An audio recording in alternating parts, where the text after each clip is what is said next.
Salut tout le monde, me revoilà après je crois 5 mois d'absence. Encore une fois, j'ai été absente de la chaîne assez longtemps.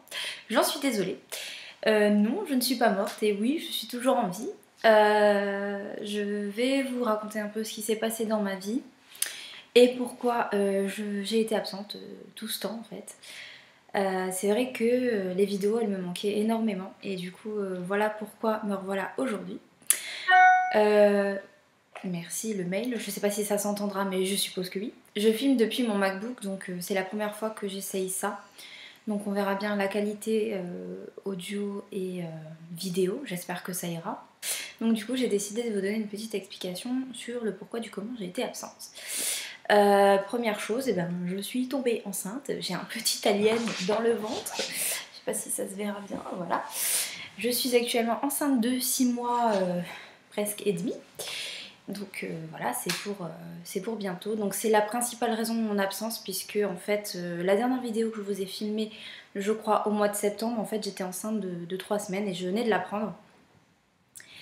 Et en fait les 3 premiers mois je n'ai fait que dormir, vraiment. Donc j'étais très fatiguée. Je pensais pas qu'une grossesse ça pouvait à ce point changer du tout au tout. Donc du coup ouais j'étais très fatiguée, je dormais tout le temps, mais vraiment tout le temps je tenais, j'étais vraiment un zombie en fait hein. En fin de compte je dormais la nuit, des longues nuits, hein, je me couchais très tôt, je dormais devant les séries le soir après manger, je dormais tout le temps, et la journée je dormais debout. Donc voilà la principale raison de mon absence. Après ça du coup vu que je dormais énormément, je lisais très peu, donc j'avais pas beaucoup de contenu à vous montrer en fin de compte hein. Donc voilà, la principale raison de mon absence. Mais là voilà, j'ai toujours eu envie de reprendre les vidéos, sauf que j'avais un peu la flemme, j'avoue, de mettre tout en place, en fait, le caméscope, faire le cadrage et tout. Et donc là je me suis dit, bah tu vas pas te prendre la tête, tu filmes avec ta webcam et on verra bien ce que ça donne. Voilà pour ça. Donc bah, du coup on va redémarrer aujourd'hui avec un petit update lecture. Je pense partir sur des vidéos plus simples, moins de montage, sauf que quand là en l'occurrence j'aurais pas les livres à vous montrer physiquement, je vous ferai un montage pour vous mettre ici ou là peut-être la couverture du livre parce que je sais que c'est pénible de ne pas visualiser le livre dont on parle, ça je peux comprendre, mais voilà, pour que je puisse, en vue de ce qui m'attend dans 3 mois, hein, j'accouche dans à peu près 3 mois, peut-être un peu plus tôt, on sait jamais. Je ne sais pas avec un bébé ce qui m'attend niveau temps, niveau organisation. Je suppose que ça va être très compliqué au début de filmer des vidéos, mais je compte sur le papa pour m'accorder une petite demi-heure peut-être de temps en temps pour m'adonner à cette passion en fin de compte, parce que c'est vrai que c'est quelque chose que j'aime beaucoup faire, j'aime beaucoup lire vos commentaires, quelque chose qui me manquait, j'avais envie de revenir en force, je ne sais pas, mais pour combien de temps je ne sais pas, mais en tout cas c'est quelque chose qui me manquait énormément et j'avais vraiment envie de reprendre. Donc du coup pour en revenir à la vidéo d'aujourd'hui, ce sera une vidéo update lecture qui j'espère ne sera pas trop longue pour vous. On s'était arrêté du coup sur la mi-septembre je crois, où j'avais terminé Charlie Davidson, que j'étais en train de lire Charlie Davidson. Depuis je l'ai terminé. Alors c'est vrai que du coup comme je vous fais un update lecture qui date de plus de presque 6 mois hein, ça risque d'être un peu flou, un peu fouillis, un peu bégayant, je suis désolée, mais j'ai assez de toc pour reprendre là où je m'étais arrêtée en fait. Donc Charlie Davidson c'était une assez bonne lecture, après j'en garde pas un souvenir hyper indélébile en fait. J'ai bien accroché au personnage de Charlie, je trouve qu'elle a une personnalité assez marrante, assez... elle a beaucoup de... comment on appelle ça, de répliques, de répliques cinglantes. En fait j'aime bien son caractère. On fait la connaissance aussi de Reyes. Donc apparemment Reyes c'est le personnage vraiment coup de cœur de toutes les filles qui ont tendance à lire, les filles en général, je stigmatise pas mais en tout cas ce sont des lectrices sur lesquelles j'ai... Enfin, des avis de lectrices que j'ai pu constater sur internet, que Reyes était vraiment le mâle dominant et ténébreux, mystérieux et tout ce que vous voulez, avec le sex appeal qu'il faut dans cette série. Et pour l'instant moi j'ai été un peu de marbre en fait. J'avoue qu'il y a des passages que j'ai trouvé assez longs. Après c'est un premier tome, c'est un tome d'introduction je suppose. Donc voilà, pour l'instant j'avoue que je me souviens pas de tous les éléments de ma lecture. Donc du coup je sais pas si je suis d'attaque pour un tome 2. Je sais que j'en ai 2 ou 3 peut-être dans ma liseuse. Parce que j'avais participé je crois à l'opération grosse ou petite OP de Brajlon, Minedi. Donc je dois avoir 2 ou 3 tomes d'avance dans ma liseuse. Mais je le lirai un jour je pense. Mais là pour l'instant j'ai pas très envie. C'est pas une lecture qui m'a marqué plus que ça. C'était ni un coup de cœur ni quoi que ce soit. C'était une lecture de passage en fait qui vous marque pas tellement. Donc voilà. En novembre, j'ai marqué si je regarde vers le bas, c'est parce que j'ai toujours mon petit carnet de lecture. Voilà, je sais pas si on verra bien, je trouve qu'il fait assez sombre. J'essaie de me mettre face à la fenêtre pour que vous voyez mieux, mais on verra bien. Il fait gris en ce moment, donc désolée. Et je n'ai pas d'éclairage, donc on fera avec les moyens du bord. Novembre, néant. Pas de lecture, donc voilà. C'est vrai que, après j'appelle pas de lecture, mais c'est aussi la fatigue, comme je vous dis. Le manque d'envie, le manque de... Je tombe pas sur forcément le livre qui me convenait à tel moment. Donc du coup voilà, je n'ai rien lu en novembre. En décembre, j'ai lu 2 livres. Enfin j'ai lu 2 livres. J'ai lu un livre et j'en ai abandonné un autre. Donc j'ai essayé de lire Sous le même toit de Jojo Moyes. J'ai lu 200 pages sur les 469 pages. Je l'ai abandonné.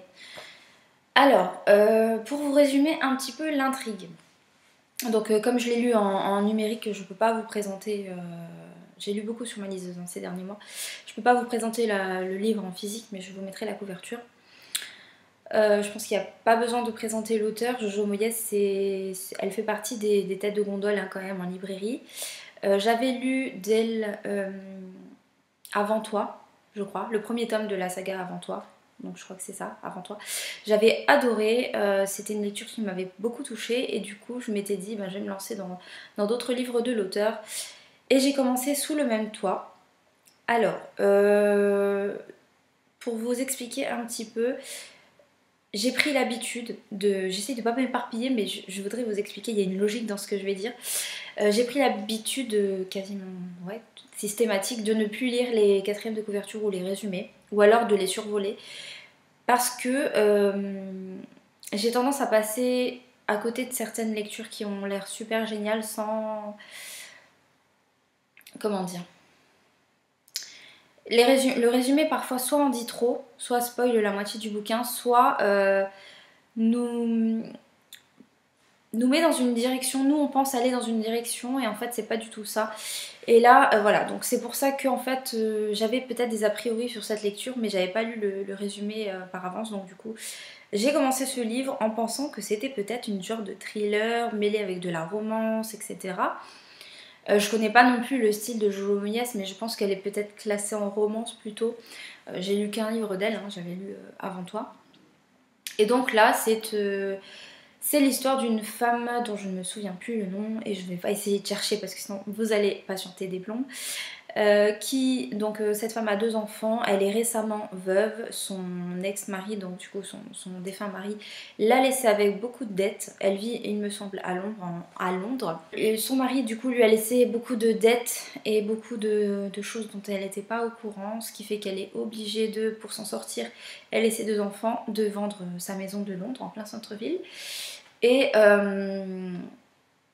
elle a hérité d'un certain oncle que je crois elle ne connaît même pas, d'une vieille maison, enfin une immense maison, mais qui est totalement délabrée et à l'abandon, mais qui a beaucoup de potentiel et qui est beaucoup convoitée en fait dans le patelin où elle se trouve. Je ne sais plus le nom d'ailleurs du patelin. Voilà. Donc elle hérite de cette maison qui est totalement à rénover, qui n'est quasiment pas habitable en l'état puisqu'il y a des fuites du sol au plafond, la cuisine n'est pas en état de pouvoir accueillir une famille, voilà, rien n'est en état de marche, mais bon, pour survivre, elle va vivre là-bas avec les moyens qui lui restent en fait de la vente de sa maison. Voilà, et donc voilà, ça tourne autour de ça, et c'est vrai qu'il y a une espèce de huis clos en fait dans cette maison et ce patelin, où en fait cette maison est la proie du voisinage. Tout le monde convoite cette maison qui est délabrée, mais en fait elle a énormément de potentiel, elle est grande, elle a un certain style, je ne sais plus quel style d'architecture, mais elle a un certain style qui a beaucoup de charme. Je crois que c'est une maison de type espagnol, mais je suis plus sûre. Voilà, elle est convoitée par des agents immobiliers d'autres villes qui viennent la visiter, etc., qui essayent de lui faire vendre. Donc voilà, elle essaye, je crois qu'elle s'appelle Isabelle, la personnage principale. Et donc du coup, on tourne autour de ça. Et donc il y a c'est un peu un huis clos en fait entre cette personne, cette famille, cette petite famille qui essaye de survivre. Et puis c'est tout nouveau pour eux. C'est une maison en pleine campagne où il fait humide, en plein milieu d'un champ je crois, avec un ruisseau, où il faut mettre vraiment des bottes de pluie pour traverser, pour aller à la ville. Il faut la voiture, c'est obligé. Donc voilà, ils changent totalement de cadre en fait familial. Et pour eux, c'est un peu difficile. Donc, ils s'entourent de gens pas forcément bons pour eux, en fait. Il y a des gens qui agissent par intérêt, qui lui font croire que c'est pour l'aider. Donc, voilà autour de quoi on tourne. Et le problème, c'est que passé la moitié du bouquin, on en est toujours là, en fait. Il y a des relations qui se tissent, il y a des personnages qu'on apprend à apprécier, il y a d'autres qu'on a envie vraiment de gifler. Je pense à Matt, je crois. Matt, je le déteste, hein, vraiment, pour moi, c'est un abruti fini. Et il y a un autre personnage masculin, mais dont je me souviens plus du tout le nom, et je pourrais plus vous dire comment il s'appelle. Mais c'est un personnage que j'ai préféré. C'est un autre voisin en fait qui travaille pour Matt, qui est l'entrepreneur de la ville un peu connu, qui fait un peu tous les travaux de grosses manœuvres. Et il a un employé qui s'appelle je ne sais plus comment. Et c'est ce personnage-là. Si vous avez lu le bouquin, vous saurez de qui je parle. Je suis désolée, c'est très vague, mais ça date de longtemps. On va attendre que l'appel passe.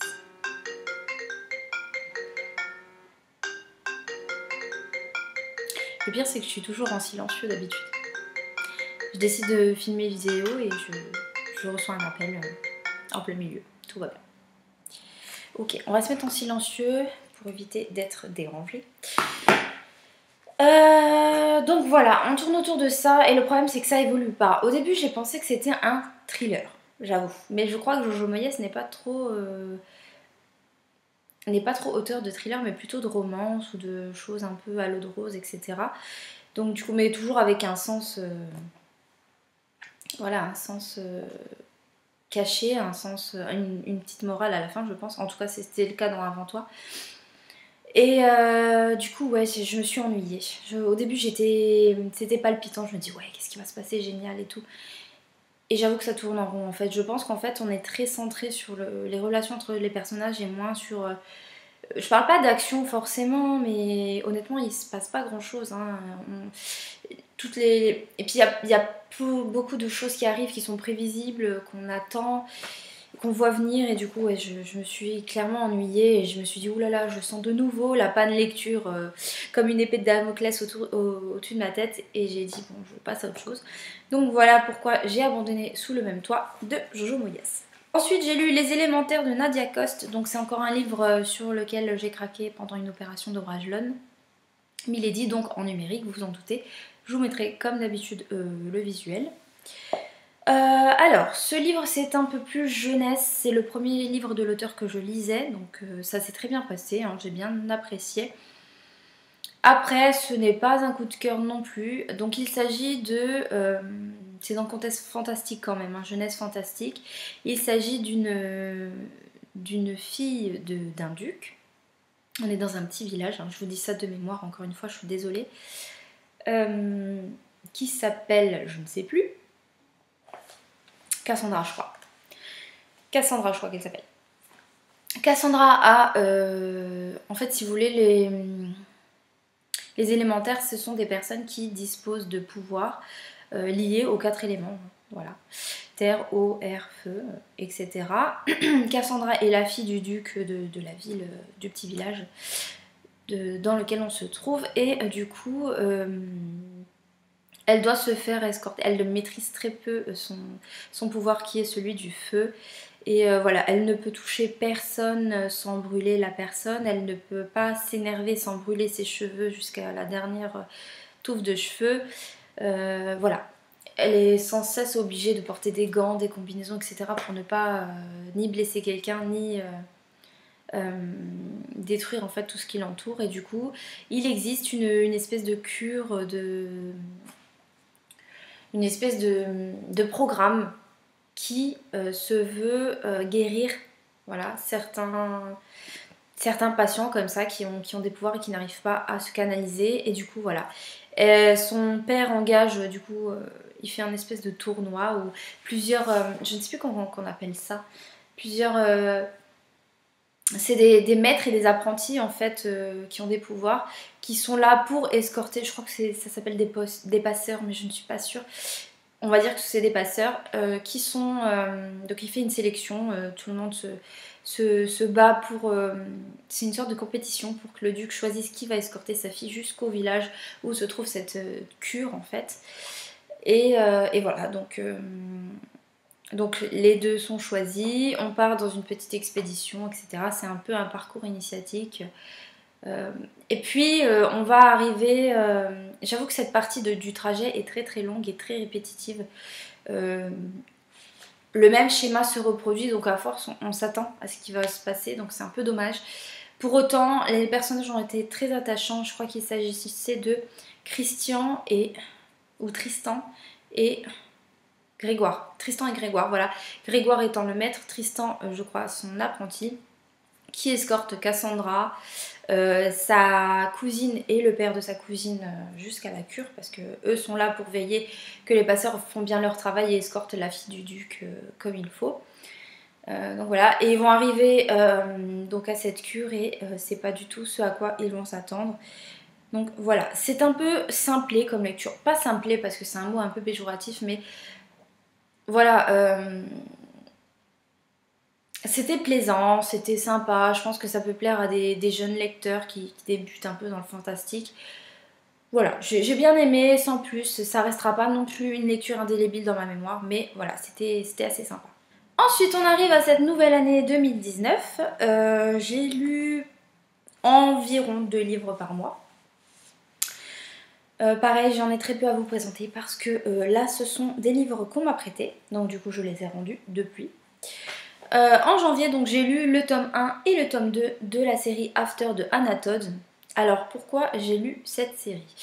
J'avais le tome 1 de After que j'avais acheté chez Françoisière à l'occasion d'un achat de saison il y a très longtemps et c'est une copine, j'allais le revendre honnêtement, il me faisait jamais envie, j'avais jamais envie de l'ouvrir et c'est une copine assez proche de moi qui m'a dit vas-y lis-le, tu verras c'est sympa et tout machin. Et couplé à ça la sortie prochaine du film au mois d'avril je crois, je me suis dit bon avant de le vendre, tu l'as pas acheté pour rien, essaye de tester.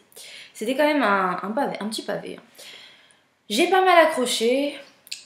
Après, j'ai des choses à en redire quand même. Je suis peut-être un peu moins enthousiaste et un petit peu trop exigeante par rapport à ma copine qui me l'a conseillé.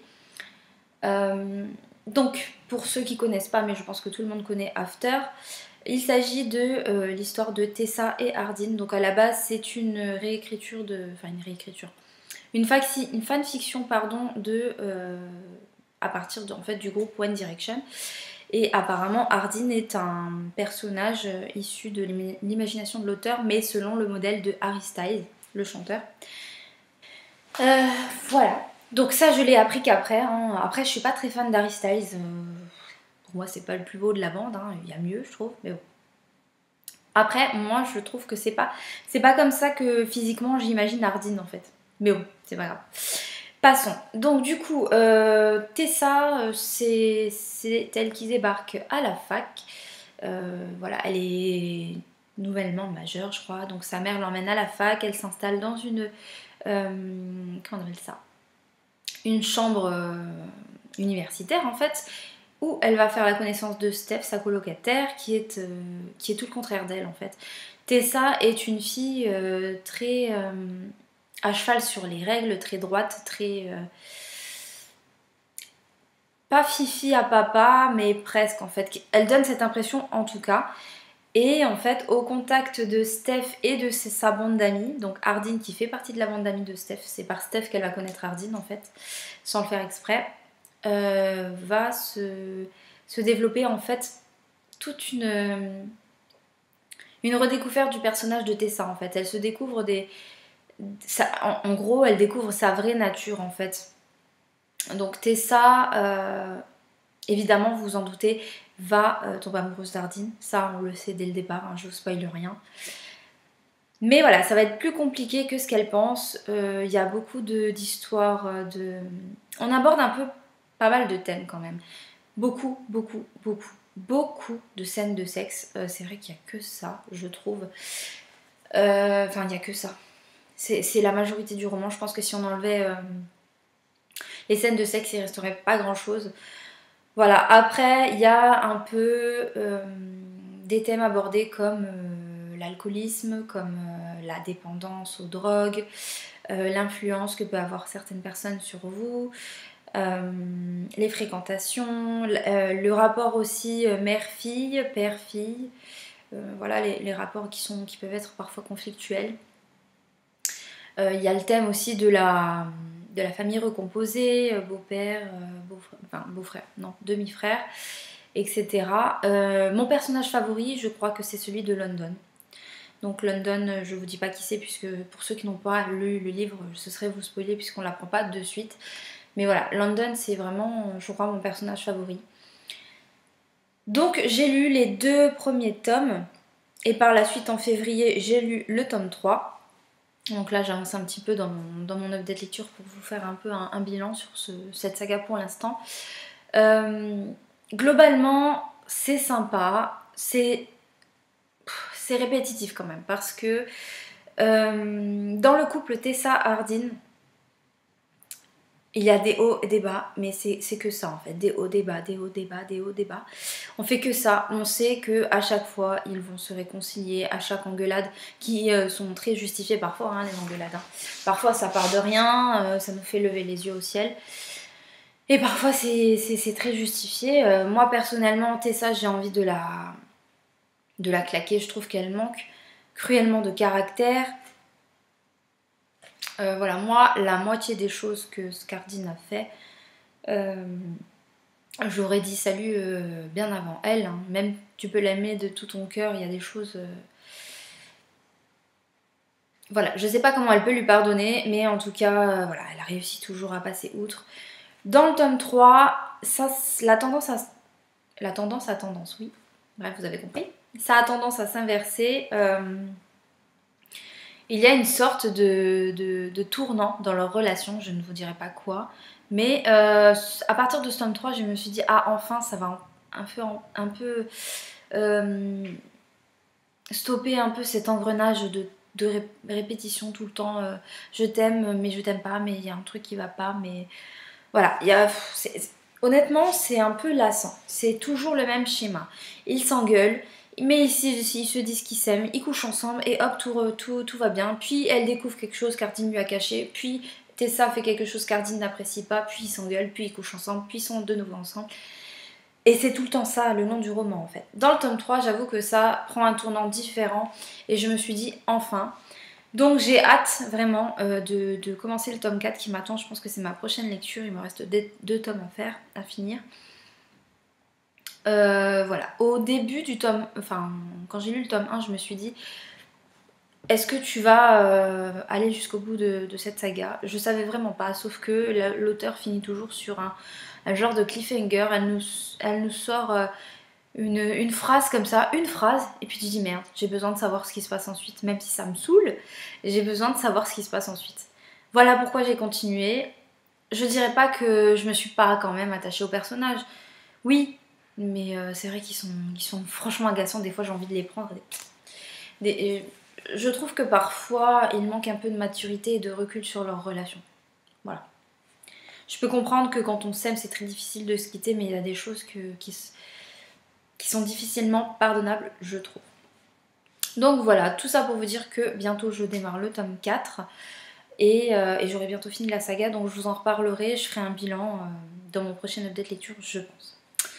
Ensuite, j'ai lu un livre que je peux vous présenter puisque c'est le seul que j'ai lu en papier, je crois, oui, c'est le seul, enfin non, que j'ai pas lu en papier, que j'ai lu en papier et que je possède moi-même, voilà, puisque les afters m'ont été prêtés par ma belle-sœur, à part le tome 1 que j'avais dans ma palle.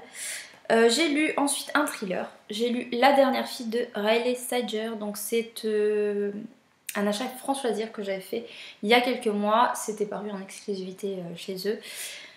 Je suis très très friande de ce genre de roman en ce moment. Depuis que j'ai lu, en fait, je vous en avais parlé, je crois, dans le dernier update lecture, j'avais adoré ma lecture de Ne me quitte pas de Marie Tordjussen, je crois.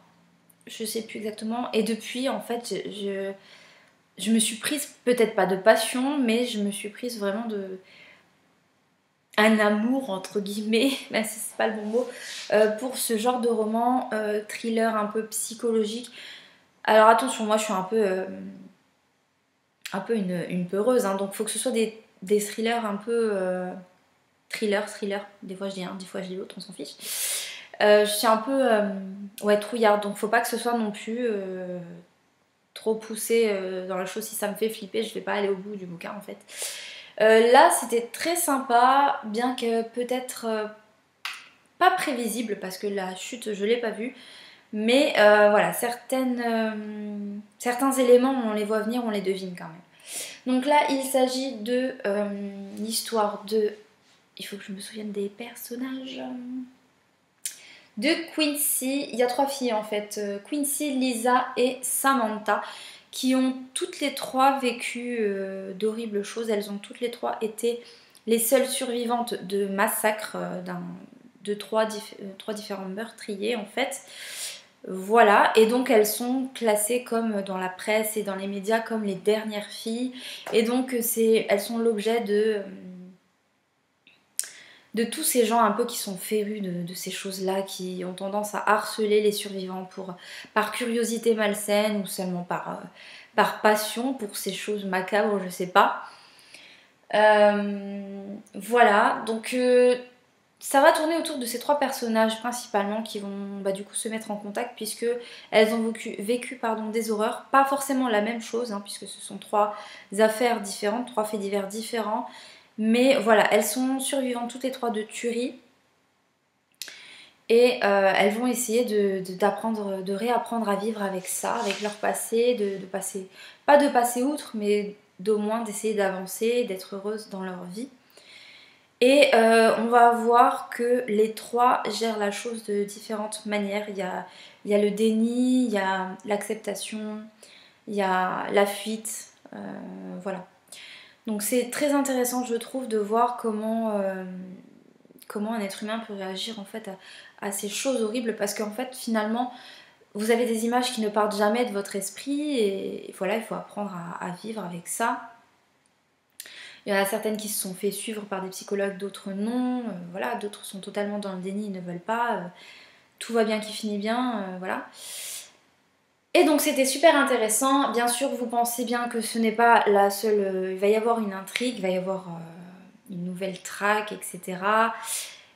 Honnêtement, je me suis pas doutée de la fin. Voilà. On soupçonne plusieurs personnages à la fois. Je ne vous dirai pas qui, parce que je vous laisserai découvrir si vous avez envie. Mais voilà, j'ai pas vu la fin, c'était très sympa. Après, je pense que c'est pas le meilleur que j'ai lu.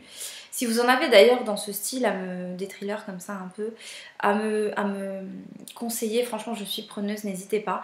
En ce moment j'en ai vu j'en ai repéré un qui me fait très très envie, mais je ne me souviens plus l'auteur. C'est Le Colis de, je ne sais plus quel auteur, je ne sais plus quelle maison d'édition. Mais voilà, c'est celui qui me fait le plus envie. Et c'est ce genre de livre que j'ai envie de lire en ce moment. Je sais pas pourquoi. C'est ce que j'ai envie de lire. Pourtant, c'était pas du tout mon style de lecture. Mais depuis que j'ai lu Ne me quitte pas, je vous dis, c'est quelque chose qui me... presque qui me passionne en fait. Hein. Je dis pas que je suis devenue macabre ou quoi que ce soit, hein, ou bizarre, mais voilà. J'ai appris à apprécier ce genre de roman, et j'avoue qu'en ce moment, si j'en achète, c'est ce genre de roman que j'achète. Donc voilà, très sympa comme lecture. Néanmoins, je l'ai quand même remis en vente puisque je ne compte pas le relire un jour. Donc c'était très sympa. Après, je pense qu'on peut trouver peut-être un peu mieux dans ce genre. Riley Sager, donc c'est un pseudonyme de je ne sais plus quel auteur, qui est auteur de plein d'autres romans. C'est un homme qui a écrit sous un nouveau nom pour voir... pour toucher le public, voir vraiment s'il est plébiscité ou non. Donc voilà pour ça. Ensuite, on termine, et enfin je vous laisse parce que ça fait plus d'une demi-heure que je parle, je pense que je vais couper au montage. J'ai lu Dark Elite, le tome 1 de Chloé Neil, qui est l'auteur, je crois, des Vampires de Chicago, il me semble. Alors pareil, c'est une lecture que j'ai fait en numérique, une lecture que j'avais achetée au cours d'une opération, encore une fois, grosse OP ou petite OP de Brajlon, je ne sais plus. Quoi dire là-dessus? Je suis mitigée. Je suis actuellement dans le tome 2, c'est ma lecture actuelle. J'avais pris la trilogie pour 3 €, voilà, je les avais pris. Ça partait sur une intrigue sympa de départ en fait. On découvre... Donc en fait il s'agit de Lily qui est envoyée dans un espèce d'internat pour jeunes filles en fait, Sainte-Sophia, par ses parents, parce que ses parents ont décidé de s'accorder, ils travaillent, je crois qu'ils sont professeurs de philosophie, quelque chose comme ça, et ils font des recherches sur voilà, leur univers, la philosophie, les trucs comme ça. On n'a pas bien saisi, en fait c'est pas tellement précisé ce qu'ils font exactement, mais voilà, ils ont décidé de s'accorder, je crois, 3 ans. 3 ans d'année sabbatique pour se consacrer à leurs recherches en Allemagne. Du coup, Lily est envoyée donc à Sainte-Sophia qui se trouve, je ne sais plus où, à Chicago je crois, voilà. À Chicago pour finir sa scolarité, du coup elle entre en classe de première. Elle fait donc la découverte de ce nouvel environnement, de nouveaux amis. On apprend à connaître certains personnages comme Scout qui est très sympa, j'aime beaucoup sa répartie. J'aime beaucoup l'humour entre Lily et Scout, j'avoue qu'elles me font rire. Et j'aime beaucoup, je crois qu'il s'appelle Jason. J'aime beaucoup Jason. Donc vous allez vous en douter, il y a un peu de romance, etc. Je ne vous dirai pas entre qui et qui. Et on découvre en fait que, donc attention spoiler, si vous ne voulez pas savoir ce qu'il se passe, coupez cette vidéo à ce moment-là. On découvre que certains étudiants, donc en fait Sainte-Sophia est consacrée aux filles, et il y a un autre internat pour les garçons qui est côte à côte quasiment à Sainte-Sophia. C'est pour ça que on rencontre des personnages garçons aussi, qui s'appellent Saint-Clair je crois, quelque chose comme ça, je sais plus. Je ne me rappelle plus du tout comment s'appelle l'internat des garçons, mais bon, il est côte à côte à Sainte-Sophia quasiment. Et en fait, Lily va se découvrir des pouvoirs, et va découvrir qu'elle n'est pas la seule, et elle va être enrôlée en fait dans l'émission un peu nocturne de Scout et de ses amis. Alors, moi j'adore tout ce qui est magie, sorcière, etc. Univers un peu fantastique, vous le savez, c'est mon univers de prédilection. Mais je trouve qu'on est beaucoup trop en surface. En tout cas, en ce qui concerne le tome 1. L'intrigue, je sais pas comment vous dire, c'est comme quand vous lisez un livre, il y a des idées, mais rien n'est creusé. C'est comme si, à la fin du livre, vous disiez, mais en fait, c'est creux, c'est creux. Vraiment, si j'avais un mot à dire et à retenir, ce serait le vide, le creux. Il y a une trame, une intrigue, mais tout va trop vite. Par exemple, au bout de 2 jours, je crois, ça y est, elle part en expédition, elle a des pouvoirs et ça y est, elle est dans le truc. Au bout de 1 jour, Scout, c'est sa meilleure amie. Sa nouvelle meilleure amie, hein, elles se le disent clairement, hein, c'est pas moi qui le dis, c'est elles sont meilleures amies, elles se considèrent meilleures amies, au bout d'1 jour. Ça va trop vite, les relations entre les personnages sont bâclées, c'est ça en fait, c'est une impression de bâclé. Et ça m'a vraiment dérangée. Voilà, une impression de creux. Alors je ne sais pas si c'est un premier roman de l'auteur et qu'elle a écrit ensuite Les Vampires de Chicago qui se vend, je sais, à des millions d'exemplaires. Mais voilà. J'ai cette impression globale de vide en fait, et c'est vraiment dommage. Parce que c'était quand même prometteur. Il y a des éléments que j'aime bien et qui me font poursuivre la trilogie en fait. Je ne sais pas si je lirai les 3 tomes. On verra ça quand j'aurai fini le tome 2. Pour l'instant, le tome 2 part sur une meilleure lancée à peu près que le tome 1 quand même. On a quand même envie de savoir, même si c'est un peu creux, un peu décevant, on a quand même envie de savoir ce qui va se passer. Donc voilà, je demande à voir. C'est ma lecture actuelle. Je verrai après ça si je lis le tome 3 ou pas. Donc après ça, je lirai, mon programme c'est le tome 4 d'After. le tome 3 de Dark Elite si j'ai envie, et peut-être un petit thriller entre. Voilà, c'est tout pour cette update lecture. Je suis désolée si c'est un peu fouillis parce que du coup... Regardez-moi ça. Il a la belle vie quand même. Aiden. Et... Et là vous voyez mon ventre de Big Mama. En tous les cas, je suis super contente de vous retrouver. J'espère pouvoir tenir un rythme assez régulier. Maintenant que je lis à peu près correctement. Dans 3 mois, je devrais accoucher. 2 ou 3 mois, à voir quand est-ce que Crevette, puisque c'est comme ça que nous appelons notre bébé.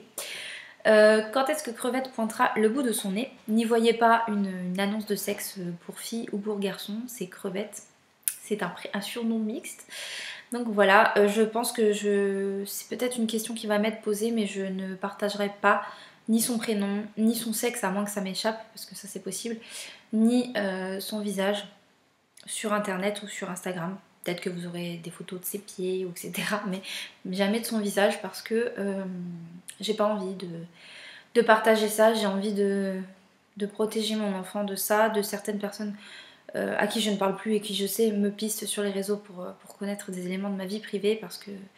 Et honnêtement, c'est aussi une des choses qui m'a fait hésiter à reprendre les vidéos parce que évidemment, mes vidéos sont en mode public, donc je ne peux pas filtrer, je crois à ma connaissance, hein, je ne peux pas filtrer qui regarde ou non, qui peut avoir accès ou non à mon contenu.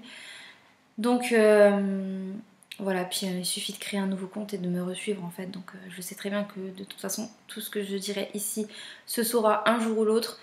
Vous me pensez peut-être un peu méchante, mais voilà. J'ai ouvert les choses sur certaines... j'ai ouvert les yeux sur certaines choses et... je me suis rendu compte voilà, que les gens vous veulent pas toujours du bien en fait.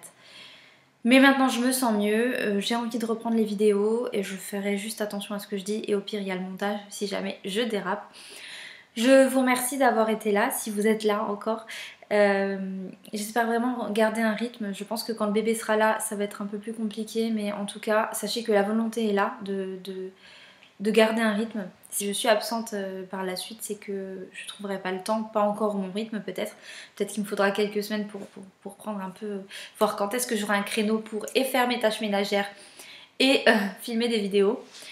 Mais voilà, je pense à l'avenir faire des vidéos plus simples, moins de montage, moins de chichi en fait. Pour pouvoir vous les poster plus facilement, plus rapidement et pour que ça me prenne moins de temps.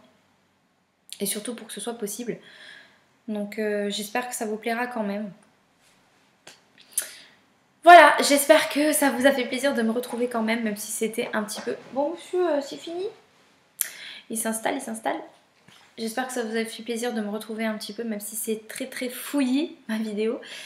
Mais voilà, on se retrouve bientôt du coup pour peut-être un autre update lecture. Je ne sais pas encore ce que sera la nouvelle vidéo, la prochaine vidéo. En tout cas, je vous remercie d'être toujours présent et puis je vous dis à très bientôt pour une nouvelle vidéo. Salut!